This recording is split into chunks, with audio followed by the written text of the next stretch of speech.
on the air with a split screen of two former vice presidents and their classified documents, with new calls now from the Senate trying to get info from President Biden, with the FBI reportedly looking for more material, maybe at Mike Pence's house. That search, as President Biden also hopes for a deal on police reform, will take you to the White House. Plus, that deadly ice storm down south knocking out power for 100,000 people. And guess what? It is heading north, with folks there prepping for the super duper cold. They'll tell you where it's headed. And in the last hour, 3 of the country's biggest tech companies are giving us a snapshot of how they're doing, even as more people get laid off. We've got those numbers coming up as the pressure on TikTok is ramping up. Plus, in tonight's original, with hundreds of people hurt every day by gun violence in this country, we're hearing from survivors about how they cope with the physical pain and the emotional trauma. And in tonight's backstory, we'll pull back the curtain on how easy it was for our reporter to get a prescription for a popular diabetes drug that can also be used for weight loss. Plus, later in the show, whose Netflix password do you use? Your parents? Maybe an ex who's still logged in? The company says it better be yours, and they're floating some new rules to make sure of it. We're going to explain that. It's probably in your group chats coming up later in the show. Hey, I'm Hallie, and it's been a busy news day here in Washington because just as we're coming on the air tonight, President Biden is meeting at the White House as we speak with members of the Congressional Black Caucus who are pushing for negotiations on police reform. You are looking at video that we are turning around immediately as we speak from the White House. It means the team of people, reporters in the room with the president are playing this out. We're going to get you the newsiest bits from it as we're watching this with you live, watching it come in at this moment. It's all happening just a day after Tyree Nichols' funeral in Memphis. We know that they are talking reform, accountability, including trying to revive the George Floyd Justice in Policing Act on Capitol Hill. That's a big topic we expect to hear in the president's State of the Union speech next week. But there are some new developments on classified documents that are looming there in the background and threatening to loom in the foreground, too. You've got today the Wall Street Journal reporting that the FBI is expected to search former Vice President Mike Pence's home in Indiana for any classified material after a lawyer for Mr. Pence found about a dozen documents last month. And today, NBC News is confirming that the Senate Intelligence Committee is ramping up the pressure on the Biden administration to try to get access to what kinds of classified documents were found at his D.C. office and private home. In a new letter basically saying, we can't tell you whether or not this is a national security issue until we know what's in the documents. I want to bring in now Peter Alexander. And Peter, let's start with the documents piece of it, right? We have bipartisan frustration now. We have calls for transparency here, while the FBI is now reportedly trying to schedule a search at the former VP's home, Mike Pence. Yeah. Talk about this kind of writ large and the significance of these two dual pieces of information that we're getting tonight. Well, let's start, if we can, with the reporting as it relates to the former Vice President Mike Pence's home in Indiana. You'll remember, of course, that Pence, who had initially been pretty critical of President Biden's handling of classified documents, saying that, in fact, that President Biden wasn't taking it very seriously. Then it was discovered by his own aides that there were some classified materials at his home in Indiana. His office, his lawyer, handed those over to the National Archives and communicated that information to the Department of Justice as well. But as we have seen in a situation with President Biden, that wasn't necessarily enough. The FBI also wanted to have a look to make sure that there weren't perhaps any additional documents there. And according to this reporting, that could happen in the coming days. It's notable that we reached out to both the FBI, the DOJ, and to Mike Pence's office and didn't get any comment from them as it related to this here. But it wouldn't be surprising, right? Because Team Pence has tried to be very cooperative with law enforcement and with the National Archives in this process, which is not too dissimilar from the way that President Biden has handled his circumstances, immediately turning over the documents to law enforcement or to the National Archives and communicating with the Justice Department. But all of it, Hallie, of course, is very different than the circumstances as it relates to former President Trump, who it wasn't until he had effectively refused to comply with a subpoena, didn't provide all the documents. Ultimately, it was a court-ordered search warrant before the FBI picked up another 100+ classified documents from his Mar-a-Lago property, Hallie. So there's that, right? So there's the documents issue. You also have what we referenced right at the top of the show, because these are, you know, we contain multitudes and lots of things are happening at once. And that is for the president. The Congressional Black Caucus is meeting with him right as we're coming on the air. We just showed some video of that. I haven't actually even seen the pool report yet, Peter, because we were walking into the studio. But you do have, it seems like, agreement that something needs to happen, right? The president, Democrats agree there should be something on police reform. What is it, is the question. You had Senator Tim Scott today out with a tweet that talks about reviving that George Floyd Justice in Policing Act and that being a non-starter, okay? What is the path, Peter? What is the path for doing something here? Well, that's the question, and that's in part why this meeting is taking place. As you noted, the president is sitting down with the Congressional Black Caucus members right now. Reporters were allowed in the room for the top of that meeting. The president, referencing Tyree Nichols' death earlier in January, said that it was his hope that for Tyree Nichols' daughter, they could get something done here. The question is what that looks like. The George Floyd Justice in Policing Act obviously failed. It was blocked by a Senate filibuster back in 2021. You saw Tim Scott, the Republican who helped negotiate the back and forth on police reform in the president's first 2 years. He basically said that the George Floyd proposal is a non-starter. Yesterday, the vice president at Tyree Nichols' funeral said that it was non-negotiable. But during the news briefing today with Karine Jean-Pierre, the White House press secretary, I pushed her on that. And in effect, she said that the White House was open to something if it was bipartisan. They were looking to take steps moving forward. So can anything happen legislatively? Right now, it doesn't necessarily appear so. And it's likely as part of this conversation behind closed doors, the CBC will be pushing President Biden and this White House to try to find some other means by executive action that they can find some progress as well. The president has taken some executive action on this issue, but they're hoping they can make further incremental steps. Hallie? Peter Alexander doing yeoman's work there on the north lawn of the White House for us. Peter, thank you. It's good to see you. Let's take you to those ice storms now down south, leaving hundreds of thousands of people without power. Look at this. We're about to show you what it looks like in Austin.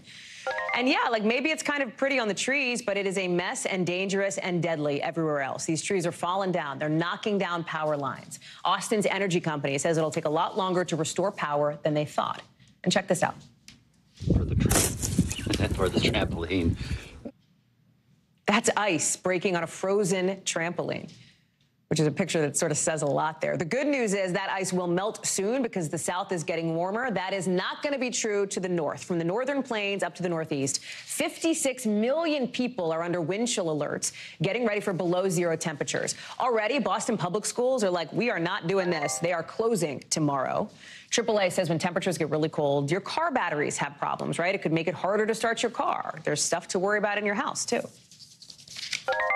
It's not just the cold, but the winds that will come. We do anticipate power outages across the state. Let's bring in Bill Cairns to get into all of this. And let's start with sort of what's happening in the south and what will happen in the north, right? Because this ice has to melt down south to start getting those power issues resolved. Is that going to happen soon?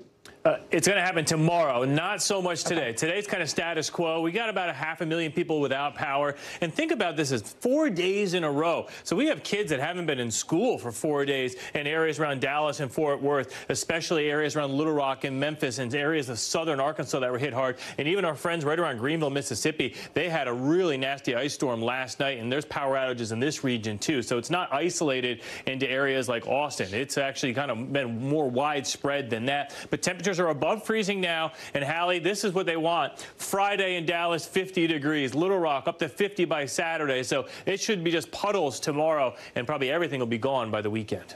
So the north, very different situation, though.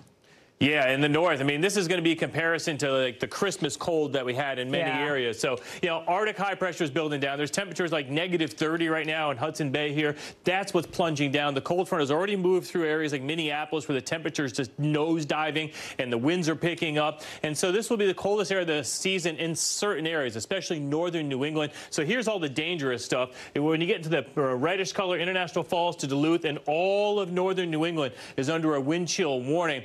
And these temperatures are just going to plunge. So tonight at about 8 p.m., we're at -29, it feels like, in Fargo. But in northern New England, the temperatures aren't too bad. That changes quickly overnight and into Friday morning. By the time you wake up tomorrow, we're at -30s in northern Maine. Burlington, Vermont's at -28. Binghamton's at -15. And that cold air will plunge into Boston, Hartford, Providence, New York City as we go throughout the day on Friday. The worst of it does look like it's going to be either Friday night or Saturday morning. That's -54 in northern Maine. And not only that, Hallie, they have a very rare what we call a ground blizzard warning in effect. It's not going to snow that much, but it's going to be so windy that the snow in the ground is going to be picked up and cause zero visibility. We get that a lot in the plains, but not so much in Maine.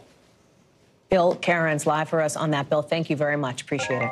So as we were coming into the studio, we were getting a look at how three of the biggest tech companies in this country finished up the past year. Disappointing numbers, frankly, for Apple, for Amazon, for Alphabet, which is the parent company of Google.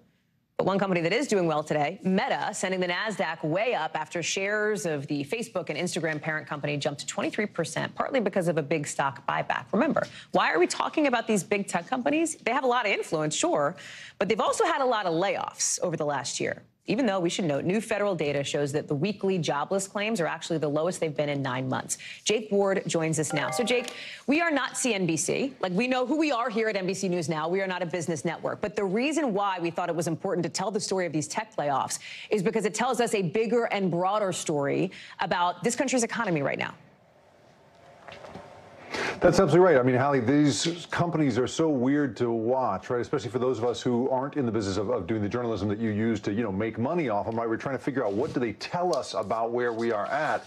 And I think what they're telling us is that we are at the end of what was this incredible rocket growth period for big tech, right? You have these three companies that were absolutely the envy of the American economy, if not the envy of the world when it came to being the big showstoppers in terms of just the potential of capitalism, right? These things were the rockets of our era. But now we're suddenly seeing them trying to sort of manage expectations in these weird ways. You have Apple missing expectations on revenue, sales, and profits. You have, Amazon last year had its worst, its stock price fell by half, right? And it laid off 18,000 people so far this year. You've got Alphabet also missing expectations, revenue declining in their core businesses, in search and in YouTube. So, these are big deals. And I think what you're seeing here with all these layoffs, even at a time when we're seeing jobs going unfilled in the rest of the economy, is these are companies trying to signal to Wall Street, hey, you know what? We can be responsible with money. We can be efficient. And Meta, whose CEO Mark Zuckerberg described this year as the year of efficiency in the revenue call today, they're all talking about, look, we have just, grown and grown and grown, but we know how to manage things like adults. We're going to do that going forward. I think that's the message we're seeing here today, Hallie. Let's talk about another tech company, which is TikTok. You have Colorado Democrat Michael Bennet in the Senate asking Google and Apple to remove TikTok, which is owned by a Chinese-based parent company, from their app stores. So he's like, get it off the app stores. We've seen a lot, and we've heard a lot from lawmakers about what they say are national security concerns. Watch. Let me tell you, I am no fan of TikTok. It's a very dangerous app, and I favor protecting particularly children and adolescents from it. There is a momentum to crack down and at least apply long overdue scrutiny. Now, Jake, we know that TikTok has pushed back, and I know this from my reporting on some of these claims that are being made by lawmakers. Would Apple and Google even want to get in the middle of this? Like, what incentive would those companies have to say, like, sure, we'll pull them off the App Store? Yeah, they don't have any incentive, and I think that partially explains why we're not hearing from them at this hour. They've had no official comment to anybody, including NBC at this point. They are in that terrible position in that they are the way that TikTok reaches everybody, and so that's a really complicated thing. But the thing that really stuck out to me about Senator Bennett's response there was that he's worried not just about it being some sort of pipeline to the Central Communist Party. He's also talking about that it curates content to a third of the population. There's a subtlety to that threat that I think the sort of American public and these lawmakers are just wrapping their minds around. Now, meanwhile, TikTok, of course, their response has been pretty straightforward. They essentially say that this letter is based on a misunderstanding of TikTok, misleading reporting about it, and the data we collect in our data security control. So they are definitely denying it pretty vehemently here, Hallie. Jake Ward, thank you very much. Good to see you. Some real drama on Capitol Hill today as House Republicans vote to kick off Democratic Congresswoman Ilhan Omar from the Foreign Affairs Committee for what they say are her past anti-Semitic remarks. The vote coming down along party lines, with Congresswoman Omar speaking before that vote, saying she is being targeted. She is being targeted for being a Somali woman and an immigrant. Is anyone surprised that I am somehow deemed unworthy to speak about American foreign policy?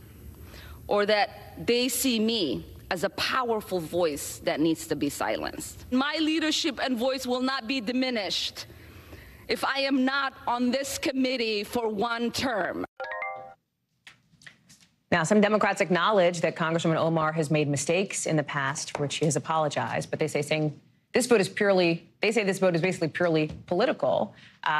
Republicans obviously have a very different perspective on this. Let me bring in now Hallie Vitale. And Hallie, it feels like, there are Democrats who see this basically as a revenge move by the GOP, because Democrats took committee assignments from Marjorie Taylor Greene in the last Congress when she was tweeting, for example, racist conspiracy theories. Yeah, Marjorie Taylor Greene and also Paul Gosar, who tweeted violent images and threats against Alexandria Ocasio-Cortez. And frankly, Hallie, she was one of the lawmakers that we heard from today, in addition to Congresswoman Omar, talking about what this moment looks like from her perspective. Watch that. Don't tell me this is about consistency. Don't tell me that this is about a condemnation of anti-Semitic remarks when you have a member of the Republican caucus who has talked about Jewish space lasers and an entire amount of tropes, and also elevated her to some of the highest committee assignments in this body. And so look, there, Hallie, you hear her talking about Congresswoman Greene. At another point in those remarks, she talked about the fact that after Congressman Gosar put those threatening images out about her, she never got an apology. Now, one of the things that Kevin McCarthy points to is the idea that even Democrats have condemned Ilhan Omar for these past comments that she's made and apologized for. That's true. But I think what this moment does is it shows that there is such a difference between the way that Democrats adjudicate things like this within their ranks versus the way that Republicans adjudicate it, which is to say they don't speak to it. We didn't see at that point Leader McCarthy during the last Congress going at these members and trying to make them publicly apologize. That certainly wasn't a pressure campaign. Instead, what we're seeing now is him turning to the other side and trying to use those condemnations from within Democratic ranks to say, hey, look, even Democrats agree, when I haven't met a Democrat up here that actually does. Speaking of Speaker McCarthy, right, it was not necessarily a guarantee that he was going to have the votes to do this. And then when it became clear he had the votes to do this, he continued to kind of try to get people of his own party on board with this. Explain the dynamics there and what this says about his leadership at this moment.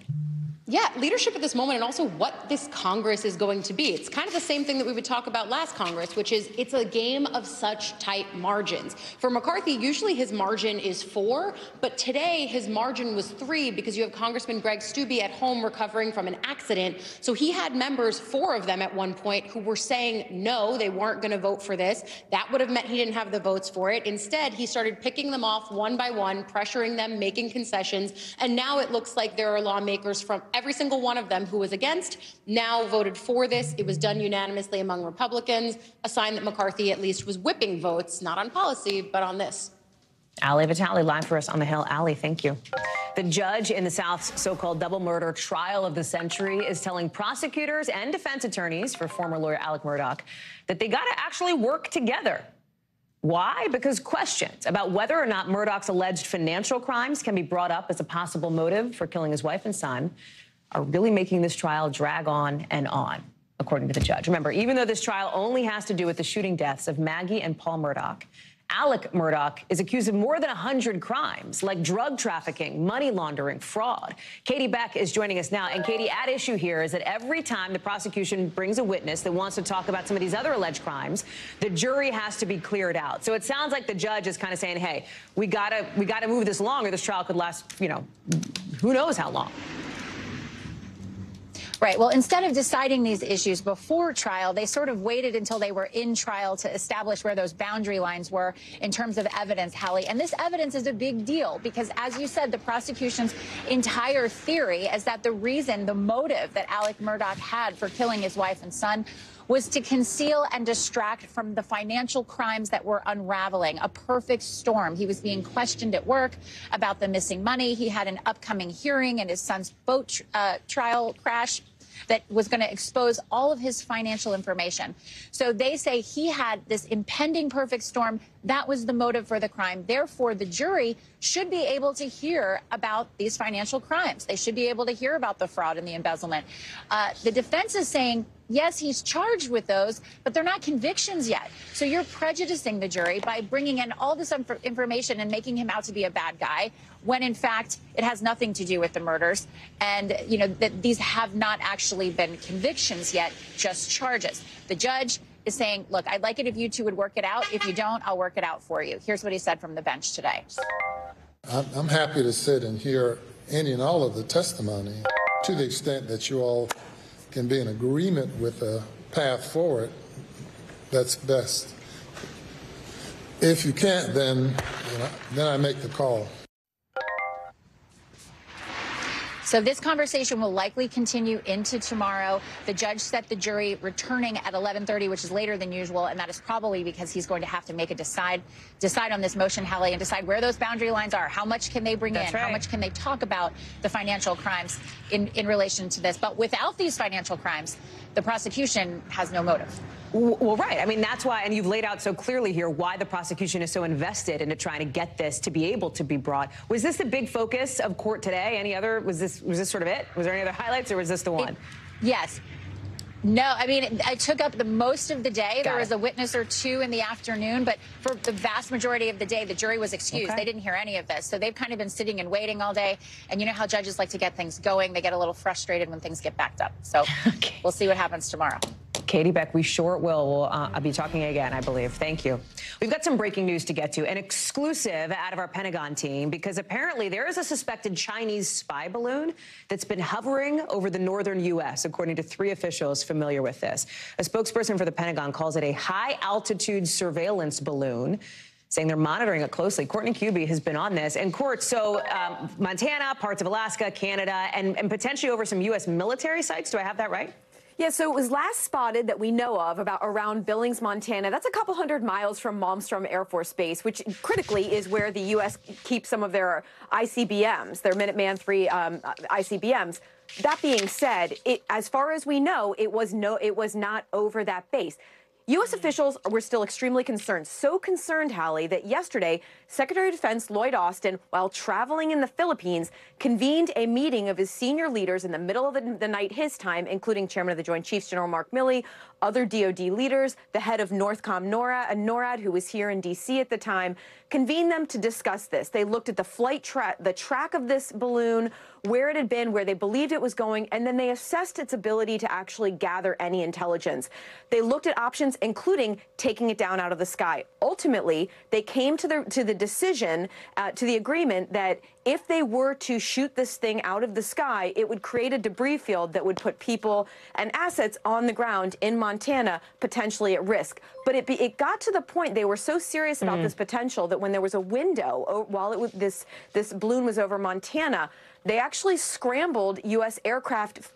fighters, including F-22s, with the potential that they could take this thing out. They presented these options to President Biden. He concurred. Ultimately, they didn't shoot this surveillance balloon down, but they are taking action on the ground. A U.S. senior defense official said that if this balloon continues to fly and it goes near any sensitive places, they keep open the option to shoot it down, and they'll move things around on the ground to make sure that it can't actually gather any important information, Hallie. This is incredible reporting, Court, and as you say, it is significant for a lot of the reasons that you've laid out. It also feels like now that we know about it, there is a major, not just military component here, but like a geopolitical diplomatic component, right? Like you would think that the administration would be wanting to presumably send a warning to China that says absolutely cut this out.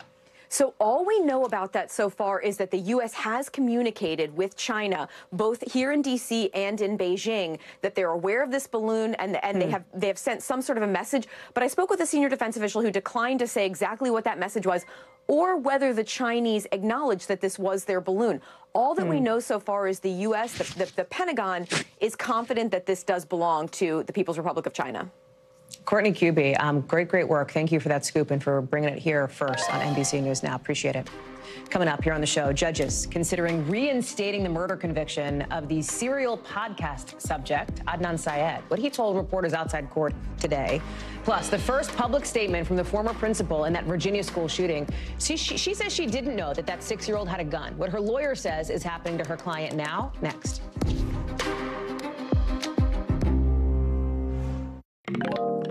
So Bob Kraft wants Tom Brady back, even though Brady is retiring, we think. But the Patriots owner says he'd offer him in our 5 things.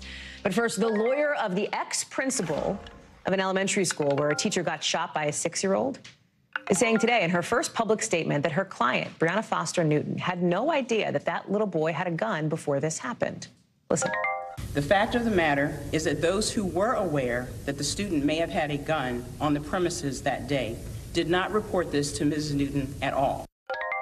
This is a significant turn of events in a story that has gotten so much attention nationally, raising questions about how this could have happened, how such a young child even got access to a gun and shot Abby Zwerner, his teacher. Zwerner's lawyer says staff at the school warned administrators multiple times that they believed the boy did have a gun. Marissa Parra is joining us now. And Marissa, what's so interesting here, and just in a tough story here with Abby Zwerner still recovering from her injuries here, so many questions about what happens next. Is this principal's attorney, ex-principal's attorney, is coming out and saying, well, wait a second, she actually did not know all of these warnings. We've laid out all those warnings, multiple of them the day of the shooting. Where does this go? Because there have already been some staff shakeups. What happens next? Yeah, well, first of all, when it comes to what happens next and what today means, the timeline, the word choice is really important. You got to think about this is coming just 1 week and a day after the attorney for the teacher spoke out and talked about the timeline on the day of the shooting. That was January 6th. So the attorney for the teacher was saying that administrators, unidentified administrators, were warned 4 times on that day. And so now we're hearing from the attorney for the ex-principal that she was not among those unidentified administrators on that day. Now, there's a lot of rumors, there's a lot of speculation happening, and this is very much a part of the investigation. Who knew what and when? So again, was the it clarification before that day? Was exactly, it? Yeah. Okay. Exactly. So the clarification we're getting today is that on that day, January 6th, she was not among those who knew, but there are still questions on who knew what on the days prior to that. What about the investigation writ large? Where is that piece of it? I mean, at this point, do we have any more answers to these questions that we've been asking? Well, there's definitely a lot of things that we're not privy to. There's a lot of FOIA requests being filed at the moment to try to dig to the bottom of that. But you raised a really good point on what happens next, because you have to remember how traumatic this has been for the teachers and for the students at the school as a whole. They just returned. We're just back. They just came back on Monday, and they're coming back to a very changed school. They now have metal detectors that they're going through. They have to have clear backpacks. They have therapy dogs that are greeting them. And as you mentioned, a major shakeup. You have the superintendent for the school district who has been replaced, ousted by the school board who put it to a vote. And then you have the assistant principal who resigned. And again, this is amid questions of who knew what and when. That timing, I would say there's a lot of questions on what they knew. Why did the assistant principal resign? But that ex-principal has not left the school district, just is no longer with that school in particular. Marissa Parra, still, I think, a lot of answers, and I know you and so many teams are working on reporting that out. Thank you very much. Appreciate it. Let's get you over to the 5 things our team thinks you should know about tonight. Number 1, lawyers for the family of Hae Min Lee asked judges to reinstate a murder conviction against Adnan Syed today. If that name is familiar, it's because the Serial podcast profiled Lee's 1999 murder. Her family basically wants a do-over of the proceedings that led to Syed's release last year. They say they weren't given enough heads up about some of the processes here. Judges did not issue any immediate decision today. Syed was emotional outside court, telling reporters he sympathizes with Lee's family and that he wants the court to recognize his family has been suffering as well. Number 2, the U.S. is getting access to 4 more military bases in the Philippines. The country's announced a deal today to expand military cooperation, more training between them. They're trying to put off China's aggressive actions in the South China Sea. Number 3, Shell, the oil company, just posted its biggest ever annual profit. They made $40 billion last year, doubling what it made the year before. That's partly because of higher prices for oil, higher demand after Russia's invasion of Ukraine. Number 4, Australia is removing the British monarchy from its paper money. The new $5 bill there will have an indigenous design instead of a portrait of King Charles III. The British monarch is technically Australia's head of state, even though it's really just symbolic at this point. The king is still expected to be on coins that currently have Queen Elizabeth on them. Number 5, New England Patriots owner Bob Kraft wants Tom Brady back on his team for a day. In an interview, Kraft said he would offer Brady a 1-day contract so he could retire with the Patriots. We told you yesterday that Brady said he's finally retiring for good. A rep did not immediately respond to a request for comment on whether Brady would take that deal and go back and retire as a Pat. When we come back, we've been talking about the overwhelming demand for a key diabetes drug being used by some people for weight loss. With all this demand, you would think maybe it's hard to get a prescription. Our Vicki Nguyen shows us just how fast she could get one in our backstory.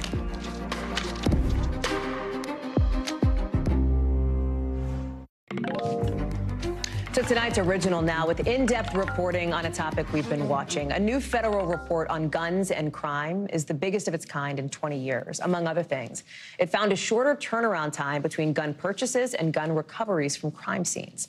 This comes during National Gun Violence Survivors Week, a time to reflect on the approximately 200 people who were hurt in gun violence in the U.S. every single day. We hear in the news about shootings all the time. We don't hear as much about what happens next for survivors. That's why NBC News correspondent Zinkley Asama decided to get into that part of the story. She has that for us tonight. Dexter Crutcher's life was changed by gunfire. As soon as I got hit by the first bullet, I got paralyzed instantly.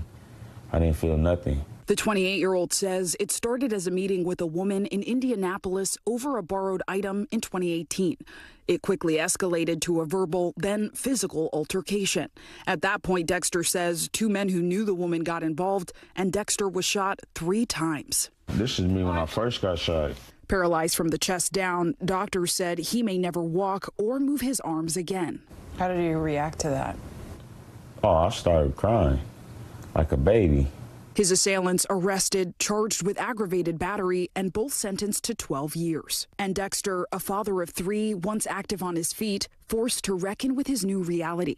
And he's not alone. Gun violence non-fatally wounds around 85,000 people each year in America, according to a report from advocacy group Every Town for Gun Safety using CDC data. Dr. Lauren McGee studies non-fatal shootings in Indiana. Non-fatal firearm injuries occur all over the body. The most prevalent are in the arms and legs, which are the least severe. There are survivors who are hit in the head, as well as injuries to kind of the main torso and body, which require surgery. She says there's an emotional toll, too. The CDC saying gun violence survivors can experience mental health struggles and PTSD, challenges that McGee says require multiple approaches. It has to be partnerships between the health system and the police department and the community to really wrap around these families and communities. An Indiana group called Purpose for My Pain is doing just that. Its founder, Deandra Dykes, knows the trauma of gun violence intimately. Her 13-year-old son shot at a birthday party in 2014. Deandre been an innocent bystander inside the home, caught a stray bullet to the back left of his skull, and it flew through a window. Deandre was paralyzed and left unable to speak. Deandra visits him every week at a full-time care facility. How did you take that pain and turn it into this organization? The main thing that motivated me was wanting people to know that the stigma between young black men or black children being shot and wounded or shot and taken, it's not true. Deandra now works with the Indianapolis Metropolitan Police Department, and her nonprofit hosts monthly survivor and family meetings, a time to connect and address financial, physical, and emotional needs for individuals and families often navigating disability for the first time. Dexter Crutcher is one of the survivors she helped. She made me feel comfortable, and she would always ask me what I needed. Like, I needed a ramp. She had it within like 2 weeks for me. After the shooting, Dexter was unable to move his arms. But today, I can get in and out the car and everything by myself. Today? Today. I can go get in that van right now by myself. And doctors didn't think you would be able to? Yeah. What do you want people to understand about your experience as someone who thankfully did not die, right, from gun violence, but you are living with the injuries? I just want to tell them, thank God, you're still here for a reason. He got a purpose for you. Both Dexter and Deandra finding a purpose for their pain, but hoping for a day when gun violence will no longer cause it. Zinkley is with us now. And Zinkley, thank you so much for bringing us this story. One of the things that you found in the course of your reporting is that there are some demographics who are more affected, getting shot but not dying, right, getting hurt by gun violence here.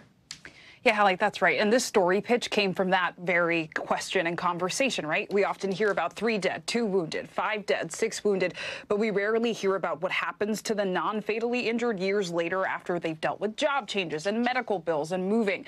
Now, Hallie, Every Town for Gun Safety says that black people have the highest rate of non-fatal gun injuries, more than 10 times higher than that of white people. And this is a group that we already know is underserved. And separately, the CDC finds that men account for actually 87% of non-fatal injuries. So overall, the hope here is that more programs like Purpose for My Pain can provide the critical support that not just those groups, but so many who survive gun violence need. Hallie? Zinkley Esamoah. Zinkley, thank you so much. It's good to see you. Still to come, some new video showing a man getting rescued from a crashed car right before it catches fire. We've got those scary moments next in The Local.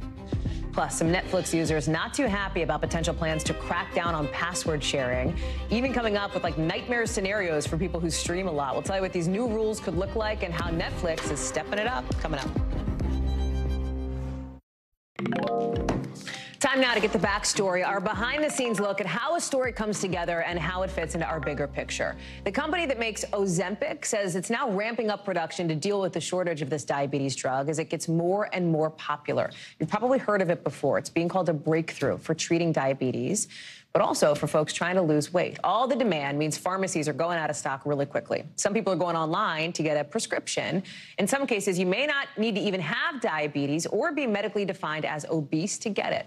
That's what Vicky Nguyen found out when she tried to get a prescription for herself for research purposes. She went onto one of the many telehealth websites that say you can get Ozempic from them for weight loss. She was able to get a prescription by the next day. Vicky joins us now. So, why did you decide to try this for yourself? It feels like every day there's more and more news stories about Ozempic, about semaglutide, how in demand it is, et cetera. Hallie, we wanted to see just how are people getting their hands on this so-called skinny pen, and doctors are saying that's in part what's causing the shortages. All kinds of people who want this for weight loss are taking it off the market, and the people who need it for diabetes are having a hard time finding it. So our producer, Joe Enoch, went online and did what we would all do. Ozempic prescriptions. Bang, a bunch of telehealth websites popped up offering just that. For me, $70. A few questions back and forth, never saw anybody, never spoke to anybody, and I could have that prescription the next day. And I actually called the pharmacist to see if I could fill it. They said they would have the drug in stock. So these shortages are sort of spot shortages, but if you can't get it where you are, it's a very scary feeling. What also surprised us was that one of the websites tried to offer us something else. They tried to say, hey, these Ozempic prescriptions, we can get you one, but it's very expensive, right? It's $1,000 a month. We can offer you something called compounded semaglutide. Well, Dr. Jason Ghani, who we featured in the piece, who is an obesity weight specialist, said, don't take that stuff. It's not been studied or tested enough. So there's an added risk. That's when like a pharmacy basically mixes it up themselves, right? Oh, I'm sorry, Vicky. I was just saying the compounded medication is when like somebody else makes it, basically. Right, and it is the active ingredient. But if you're DIYing this with an injection, it's not the greatest thing. And think about it, Hallie, they never asked me why I would want it for weight loss. I answered every question honestly. If you were to go and see a doctor or a nurse practitioner in person, they might say, you seem like you're a healthy weight. Why do you want to lose more weight? That was never asked of me. I was going to ask you that because, like, and I know that because of our standards here at NBC News, as we pull back the curtain, you are not going to not tell the truth. So if they're asking your weight, you're plugging in your weight, right? Because there are people with, medically diagnosed, like if you are obese based on the BMI scale, if you have diabetes or pre-diabetes or have been diagnosed or your A1C or your blood sugar levels are different, et cetera. Like those are all things you could probably say. You said the truth. Like you and your producer said, like, I'm this height and this weight and like that's me and that's that. We all did it. We all said the truth. And this is kind of how we approach it, sort of a research project, right? We don't want it to just be a one-off experience. I did it. My producer, Jamie, did it. She's also not diabetic or considered medically obese or even overweight. Our producer, Joe, did this as well. So we tried different websites. We got similar results. And I think that's what was so eye-opening about it. Were there any websites that said, like, nope, sorry, you don't fit the criteria? No, I was so surprised that no one even bought. I mean, in Jamie's case, she got it in the same day, and she was asking the doctor more questions about side effects than he even asked her. It was really kind of a no questions asked. You pay your fee to them for the telehealth consult, and they're willing to write you that prescription. And I think what's a good learning lesson out of this is actually, there are drugs like this that are FDA approved for weight loss. Ozempic is not. And so the irony in all of this is, Hallie, you and I could probably sing the song together. Exactly. Wegovy, Saxenda. There's one called Contrave. So if weight loss is what you're after, ask your doctor, talk to them. Those drugs might even be better for you. But we're starting to see some shortages in those medicines as well. So interesting. Do we know when the shortages will get better, like for either semaglutide or some of these other drugs or whatever?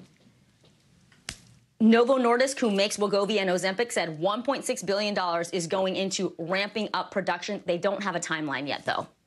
Vicki Wynn, it's always fascinating when you come on for these things. Peeling back the curtain, you and your team, what you do, how you do it. We love to see it. Thank you, Vicki. This is what they tell us is going down in their regions in a segment we call The Local. From our Western Bureau, new video of a fiery rescue in Vegas. Look at this. Police have released this footage showing the moments when one of its officers and a tourist rushed to help an unconscious man out of a crashed car. They get to him. Look at this. I actually have, I saw this on, frankly, the social media yesterday because it went super viral. This was so just intense. They pull him out, and then what you can't see from this angle, but you see from the other angle, well, you see it there. Look at the flames on the bottom of the car. The whole thing catches fire. The driver was treated for incredibly only minor injuries. Court records show he was arrested on a DUI charge. Also from out west, it took firefighters in Southern California more than 3 hours to rescue this pup, Indy, a German Shepherd who fell down a 30-foot hole. Look at this. They used a pulley to drop a rope. They basically lassoed the dog. He's apparently doing fine. The owner of the property told our San Diego station he didn't know about this hole, which is very scary. He's got 3 little kids and a dog of his own. He rents out part of his property to dog owners who want to give their pets space to run. Good thing Indy's okay. From our Northeast Bureau, some Philadelphia area school districts will start on a 2-hour delay the day after the Super Bowl. They want to make sure that the kids and the teachers and the staff all show up well rested after they watch the Eagles take on the Chiefs, especially if you're going to have a reason to celebrate after. Haven't seen anything about Kansas City schools doing the same thing. They probably won't need to. Seems like Netflix is being extra careful about their plans to crack down on password sharing after deleting one of its possible new rules from an FAQ page. There'd been a blurb about users having to check in basically on their Netflix app or website while they're connected to the account's primary Wi-Fi network every 31 days. So online, people are coming up with all kinds of reasons why this could be a nightmare. Like if you travel a lot, right? You might not have the same Wi-Fi every 31 days. What if you're a college student? You're on your family plan. You're not at like your mom's house. You're in your dorm room on that Wi-Fi. Netflix has said it plans to roll out its password sharing plan more broadly before the end of March. We did reach out to Netflix for comment, nothing back. But you got it is a roast. It is a Netflix roast out there, folks, for this tweet. 2017, Netflix said, love is sharing a password. That sure did not age well because Netflix is hoping you do not share your password. Julia Borston joins us now. And Netflix, Julia, has been pretty straightforward on they're not into the password sharing thing, that this crackdown is coming here. Is there any chance the company slow rolls it or backs off or no? Total transformation.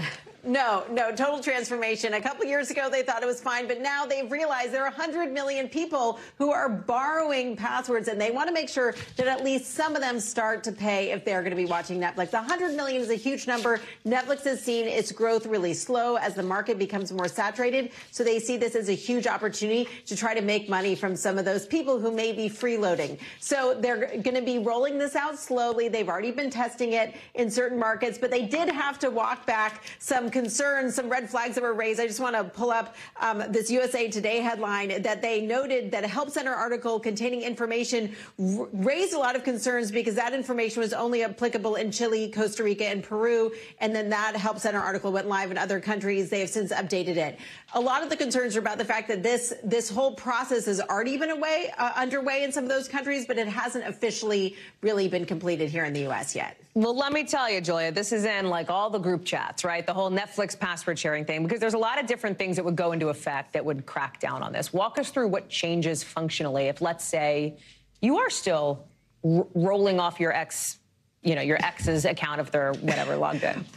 Well, what Netflix has said is people who do not live in your household will need to use their own account to watch Netflix. So they should find a way to make it okay when you're traveling to be able to watch from your hotel room. But what they don't want is your ex and your ex's family and your ex's family's cousin all using your Netflix password, for lack of a better way of putting it. So what they're going to try to do is actually make it easy to pay a couple extra dollars. So if you have a kid who went off to college, that they could keep being on your family account. But they want it to be really clear that they're really tamping down on real borrowing of those passwords. They want to make sure it's only people who are attached to a single household. This morning, the real Punxsutawney Phil made his annual Groundhog Day appearance. Hundreds of fans, for some reason, waited in the cold for his forecast. He saw his shadow, which by tradition and not by science means we may get 6 more weeks of winter or we may not. And while Punxsutawney Phil often gets the spotlight, there is probably a groundhog in your neck of the woods. There's French Creek Freddy in West Virginia, who, by the way, predicted an early spring. Back in 2014, you had Mayor Bill de Blasio dropping a groundhog named Staten Island Chuck. That was a fatal encounter. In northern Alabama, it's not a groundhog, but an opossum. Guys, that's not a groundhog. That's not even a groundhog. Sand Mountain Sam is a possum doing the predictions on Groundhog Day. Also says early spring. In the Florida Keys, in Marathon, it's a conch shell. Okay, like they have a conch shell to do Groundhog's Day. What are we doing, folks? What's this about? I mean, God bless Al Roker, who also, I think, shares some of my skepticism on this. He's seen his shadow 105 times. Roker's got no patience 20 for the times. groundhog. I have no patience. So then how many more weeks do we have? Well, here's the deal. What? Whether he sees it or not, there's still 6 more weeks of winter anyway. It does not need to be said that Al Roker is better than any rodent at predicting the weather, and better than, frankly, most people. Like, can we just say, I'm obsessed with this story because, like, why do we do this? Why do we do this to ourselves and to you? Well, here's the deal. It goes back to, it was mostly European, and the Germans used rodents, basically hedgehogs, badgers, to predict the weather. They saw it as some sort of a prognosticator. Well, the Pennsylvania Dutch came here in the early 1800s. There were no badgers, or they didn't see any hedgehogs, so there were a lot of groundhogs. So they went with the groundhog. And so the first recorded is about 1887, and now it's like 120 times he's seen his shadow, 20 times he hasn't.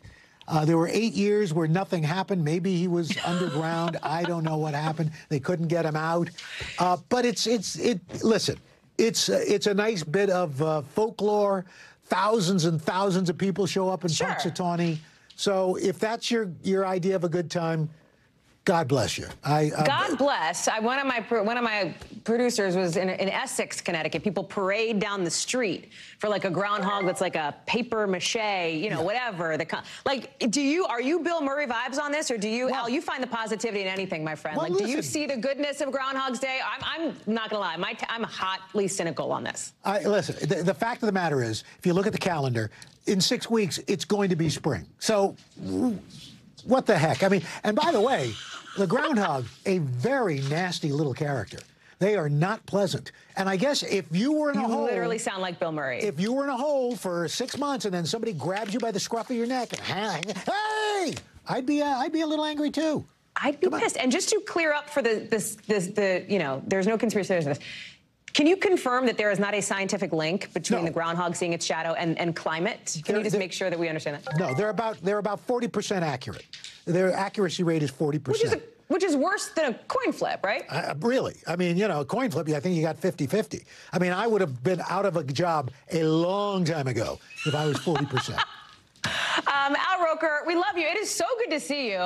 Too. Is this a total downer of a segment? I don't know. I'm not trying to be a downer. I just feel like, it's fun. What is this? It's cute, fun. But maybe it's a brat, basically. It could have. Listen, it's Gobbler's knob. Well, what does that have to do with a groundhog? If you want to have a prediction, if it's a gobbler, it should be a turkey. Well, let's face it, the turkey didn't make it past Thanksgiving. Even if it made it past Thanksgiving, Christmas would have been. So, anyway. God bless you. Thank you. I'm glad Groundhog's Day is almost over. Al Roker, appreciate you. Or is this it? show? Oh, my God. Nightmare. Thank you. Goodbye. Don't drive Goodbye angry. to all of you. That's it. That's the show. We're ending on a bunch of... Don't send your hate mail my way, okay? Direct it elsewhere. I will see you tomorrow. And then I'll see you next week, too, because guess what? We are heading toward the State of the Union on Tuesday, right here on NBC News Now. I will be joined by Tom Yamas right here, just a few blocks from the Capitol. We'll preview at 7:45 Eastern, 8 o'clock. Lester Holt, Savannah Guthrie will anchor live coverage of the speech at 9. Chuck Todd and Kristen Welker will post-game. We got a lineup, man. Do not miss it. News Now on Tuesday. Before then, though, we'll see you for a Friday show. Less groundhog talk, we promise.